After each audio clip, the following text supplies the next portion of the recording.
My name's Jaden, and this is Fantasy Tomorrow. This week is all about the winning. We are going to talk about week 1 of fantasy football season. Thanks to the coronavirus, Caleb Henley, our fantasy football expert, is coming to us from New York, and I am in the studio. So, hey Caleb, welcome back. We loved your insight last week about draft season, and just wanted to get you in here about week 1. So I got a few questions if you don't mind answering them. Let's get to it. Finally, we're getting football back. It's been a long time since the Super Bowl, and it's going to be nice and refreshing just to be able to watch football on our TVs, finally.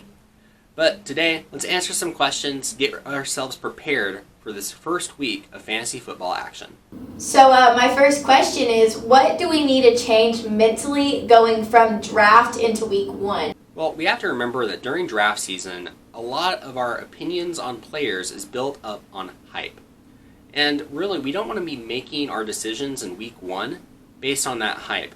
A lot of times that hype is based on what a player is going to do during the entire season, not during just the first week. And a lot of these players aren't going to reach their full potential until maybe the middle part of the season or even the end of the season. So we need to make our decisions based on what we know for sure or on what we have seen in the recent past. A lot of crazy things are going to happen in week 1. So we need to make our best bets on what for sure is going to happen. So what I'm getting from you is, what you're saying is prepare to be disappointed, especially from some players you were really excited about? Huh. Yeah, it kind of happens, but really we have to remember these players can't hurt us while they're sitting on our bench. We just need to make sure that we're starting players that can for sure score us points. Okay, well I guess question number 2 then is, which hype players do you suggest that we keep out of our starting lineup this week? Well, some players that we might need to wait on for a little bit is any rookie running back that's not named Clyde Edwards-Helaire. This would include Jonathan Taylor, J.K. Dobbins, Zach Moss, DeAndre Swift. All of these players, we don't know for sure exactly what their role in their offenses are going to be. We haven't gotten a chance to see them in the preseason. There's been a shortened training camp, so we just don't really know a whole lot about these players. And we can extend this also to rookie wide receivers. It takes time for wide receivers in general to build up chemistry with their new quarterbacks. And again, these wide receivers haven't had a chance to do that. There's no preseason, there were no rookie mini camps, so they've got a long ways to go. It's going to take some time for them to break out. Also, any player that's on a new team or a team that has a new head coach or a new quarterback, there might be some adjustment period there that we have to wait on. So we might have to just pump the brakes a little bit when it comes to starting these players in our starting lineup. So what I'm getting is, it seems like you feel about Clyde Edwards-Helaire about the same that I feel about Travis Kelce. Big fans, probably for different reasons though, if you know what I mean. Yeah, probably so, but yeah, definitely a big fan of Clyde Edwards-Helaire. Yeah. Well, say I drafted one of those players for my flex spots. Do you have any suggestions about who you should think about replacing him with or anything like that? Well, we need to replace them with somebody who's going to get reliable touches and who we can just count on to score us a decent amount of points. We don't want to put in some hype player who's only going to score us 1, 2, or even 0 points. So players like Tariq Cohen or Latavius Murray, they're good players to put into our lineups because we know their roles. We know what they are, about how much they're going to score in their offenses, and about how many touches they're going to get. We can count on them. Also, wide receivers like Christian Kirk, Alan Lazard, even John Brown, all of these players are on good offenses. They should get plenty of targets. They should score us plenty of points and not just put up goose eggs in our flex spots. So any of them I'm comfortable starting.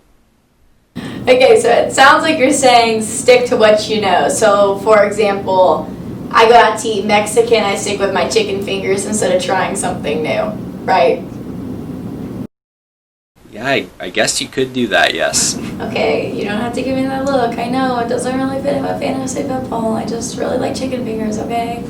Going off that, though, which injured players would you suggest that we keep an eye out for this week? There's been a couple of more high-profile injuries that we might need to just keep an eye on. One's Kenyon Drake. He was actually in a walking boot earlier in training camp, and while he's getting better, we don't really know how much that's going to affect him, especially in week 1. Also, Alvin Kamara. We likely spent a top 5, maybe top 4 pick on Alvin Kamara in our draft, but he's had some back issues. He got an epidural in his back, and we don't really know how big of a deal that's going to be, so just keep an eye on him. But more concerning to me is Travis Kelce, who popped up on the Chiefs injury report with a knee issue. And we don't know how serious that is. We don't know if that's going to take him out of the game on Thursday, but we need to have a backup plan for him, but also for any other player that might be questionable going into this weekend. We just need to make sure that we don't have to start an injured player in our lineup and take a 0 in that spot. Ouch. It seems like injuries will be the death of my fantasy football team, especially if my main man Kelsey's injured. Yeah, they definitely can be if you're not careful. So which matchups for week 1 are you most excited about? A couple of matchups I really like. We'll just go one by one here, but the first one I like is Chiefs going against the Texans. The reason I like the Chiefs is because you never want to bet against Andy Reid on week 1. The Chiefs come out of the gate firing on all cylinders. They've been doing this for the past several seasons. So that gives us good reason to believe that they're just going to absolutely torch the Texans defense. The Texans defense, they lack star power. They have a new defensive coordinator that's unproven. So we just fully expect for the Chiefs offense to pick up right where they left off last season and for them to score tons of points. So players even like Sammy Watkins, McCole Hardman, even Darrell Williams could be valuable flex plays and could really contribute to our team. Another matchup I really like a lot is the Texans actually going against the Chiefs. The reason I say this is that the Chiefs have 2 players on their defense who are being suspended for various reasons. So they're not going to be playing against the Texans. This puts the Chiefs defense at a bit of a disadvantage. To go along with that, the Texans offense is going to have to throw a ton in order to keep up with the Chiefs offense in this game. So that means players such as Will Fuller, Randall Cobb, Brandon Cooks, they all should be receiving a ton of volume when it comes to targets and passes and catches. So really, you can feel comfortable with playing any of them. It should be very good. And the last matchup I really like a lot is the Eagles going up against the Washington football team. Now, Washington football team, they have a terrible defense. And the Eagles have a very limited number of skill players who should be seeing the field a ton and receive a ton of volume. That includes Zach Ertz, Dallas Goedert, Deshaun Jackson, Miles Sanders, and also Boston Scott. All of them should see plenty of targets, plenty of volume, and you should feel good about starting any of them on your team. Whoops, sorry, Caleb, you lost me after you started talking about the Chiefs versus Texans. I got lost thinking about the Chiefs, if you know what I mean. Yeah, that can happen thinking about the Chiefs. Especially those Chiefs players, if you know what I mean. Going off the ones that you're looking most forward to, which matchups are you avoiding for week 1? So a few matchups I don't like. We'll go one by one. The first one is Bengals versus Chargers. We all expect great things from rookie quarterback Joe Burrow. He was great at LSU. He won the Heisman Trophy, but we don't know how he's going to adjust in the NFL. And while he might develop into a great quarterback later, we can't really expect him to just automatically be great. So any player that's attached to him in that Bengals offense, we kind of have to put a question mark over their name or next to their name. We don't know how they're going to do. So I'm just going to wait on the Bengals offense and see exactly how fast Joe Burrow adjusts to the NFL. Another matchup that I'm avoiding is the Jets going up against the Bills. Now, the Jets offense is very questionable. I don't like it at all. Adam Gase, their head coach, is you just can't trust him. There's just something about them that's just not very good. And they're going up against the Bills defense. And that Bills defense, well, they're fantastic. So I just don't trust any Jets players this week. Another team I'm avoiding is any Giants player. They're going up against the Steelers, and the Steelers happen to have one of the best defenses in the NFL, if not the best defense in the NFL. And the Giants, they have a new head coach, they have a young quarterback, a bunch of skill position players that aren't great. Other than Saquon Barkley, there's just no one here I want to be starting. Of course you're going to start Saquon Barkley, but other than him, I'd just stay away. Okay. So if you don't mind me asking, I knew the Jets were bad, but the worst team in the NFL, is that just a personal opinion, or is there a reason behind that, or a lot of people like to make jokes because of my hair color, so is it just something that everyone knows, common knowledge, that I don't, or what? Yeah, I just don't like him very much. It kind of comes down to their head coach, Adam Gase. He's just potentially the worst head coach in the NFL. So the Jets have a good chance of being the worst team this year. Okay, so the coach, which, I mean, makes sense. You can base a lot, or you can find out a lot about a team based on their coach. Kind of going off that, who are some last-minute players that we should add to our teams from the waiver wire? I'll list a few here. When it comes to running backs, I'd add Darrell Williams if he's available. He's the backup to Clyde Edwards-Helaire on the Chiefs. I already mentioned him, but he could even split touches with Clyde Edwards-Helaire. We don't know yet, but he's very valuable to have. Also, Chris Thompson, he's a running back for the Jacksonville Jaguars. They just let their former lead back, Leonard Fournette, go and waived him into free agency. He's now on the Buccaneers. But that opens up a lot of work in Jacksonville in that backfield. And Chris Thompson should receive a lot of passes, get a lot of touches. I like him a lot. Also, Antonio Gibson, kind of same situation as Chris Thompson. The Washington football team, they just released Adrian Peterson. So that leaves a huge void that's going to have to be filled by someone. And Antonio Gibson has a good chance to be that person that receives a lot of touches for Washington. A few wide receivers I like. I like Anthony Miller on the Bears. He should receive a lot of catches. Also, N'Keal Harry on the Patriots. He is actually in a really good spot now because his main competition, Mohamed Sanu, just got cut by the Patriots. So really, there's no one there on that offense other than Julian Edelman to compete with him for touches. So he should receive a lot of targets in that New England passing game. And then also Sammy Watkins. We seem to be overthinking this whole Sammy Watkins thing. He's so lowly ranked by so many fantasy people and so many fantasy experts, but he's tied to the best quarterback in the league, potentially the best offense in the league, and he could be absolutely explosive. We have to remember week 1 last year, he had 3 touchdowns. So he could absolutely go off in this Chiefs offense. Let's not overthink this. I like Sammy Watkins a lot. Okay. Those are some good players, but you said Sammy Watkins and I was sold. You didn't have to go into all the detail. I was already sold, okay. Very good. Good deal. Okay. Well, to add some players, you have to drop some players. So who are some players that you are suggesting that we drop this week? So I'm going to say this, and it's kind of obvious, but a lot of people fall into this trap and do this. Go ahead and drop any backup kicker or defense that you might have on your team.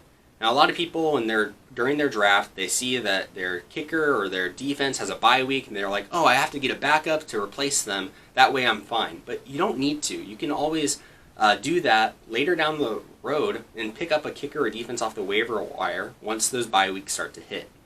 So instead, drop the backup kicker or defense that you might have and pick up somebody who has a chance to explode, someone who could win you your championship if they were to break out.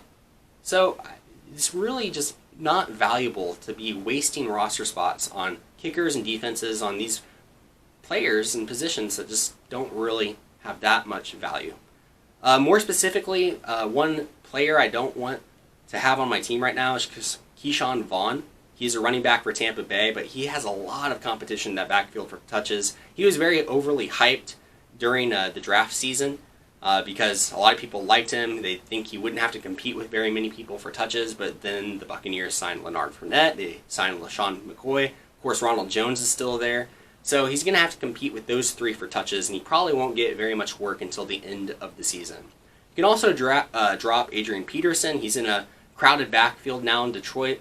Also, DeAndre Washington, who was potentially going to be the backup to Clyde Edwards-Helaire, but who now finds himself on the Chiefs practice squad and will not see the field unless someone gets hurt very seriously. So no need to have any of those guys on your roster. Okay. Rough. Well, for your sake, I hope that none of those players see this video. If they do, that's totally awesome. But just for your sake, I hope not, because they seem like some pretty intimidating and strong men, personally. Yeah, any of them could definitely beat me up, so I'm saying all of this with the utmost respect, and yeah, hopefully they stay far away from me. Yeah, I wish I could have your back, but I think you're on your own on that one, bud. Who are some players that you think we're going to see really break out and shine during week 1? One player that I like a lot is Will Fuller, wide receiver for the Texans. And I already touched on this, but the Texans have a great matchup against the Chiefs defense. Again, they're missing their starting cornerback, Rashad Breeland.